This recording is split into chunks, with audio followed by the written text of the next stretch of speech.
Le docteur en droit, experte internationale et ancien juge à la Cour africaine des droits de l'homme, Fatsa Ouguergouz a fustigé la mouture de la nouvelle constitution proposée au débat par le chef de l'État Abdelmadjid Tebboune.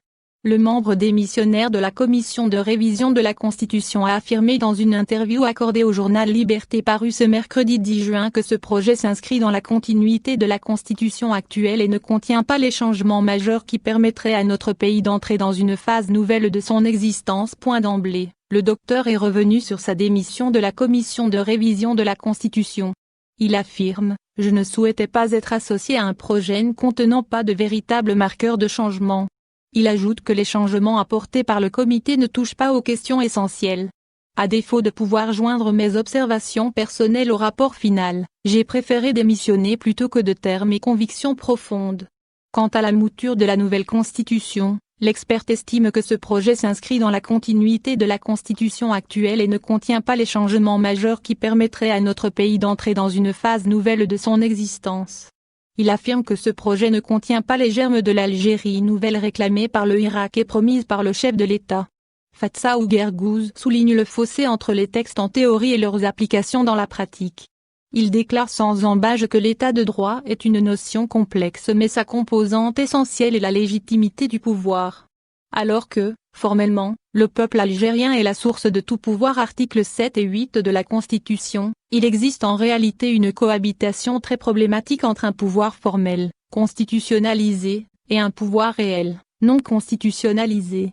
La primauté du politique sur le militaire. Fatsa Ouguergouz indique que le pouvoir politique, qui ne dit pas son nom, n'est soumis à aucune forme de contrôle ou de contre-pouvoir. Le préalable pour l'avènement d'une nouvelle république serait la consécration de la primauté du politique sur le militaire et du caractère civil de l'État algérien, qui est une des revendications majeures du Irak. Il explique que l'ancrage juridique de ces deux principes dans la loi fondamentale me paraissait donc primordial car, selon moi, c'est là que réside la matrice de l'Algérie nouvelle. Le docteur Ouguergouz ajoute que pour marquer une véritable rupture avec la constitution actuelle, le projet ne pouvait pas faire l'impasse sur cette question et aurait pu proposer que son article 1er proclame que l'Algérie est un État civil, libre et démocratique. Elle est une république unie et indivisible. Inégalité entre les citoyens résidant à l'étranger et ceux résidant en Algérie. En ce qui concerne les inégalités entre les citoyens dans la mouture de la nouvelle constitution, il a tenu à signaler l'absence de la pleine égalité des citoyens résidant à l'étranger et de ceux résidant en Algérie en ce qui concerne les conditions à remplir pour être éligible à la présidence de la République. La condition de résidence permanente et exclusive en Algérie de 10 ans a par exemple été maintenue. Le docteur Ouguergouz a aussi mis le doigt sur d'autres aspects négatifs de ce texte tels que le maintien du délit de presse, la faiblesse des droits de la personne arrêtée ou détenue et des garanties d'un procès équitable.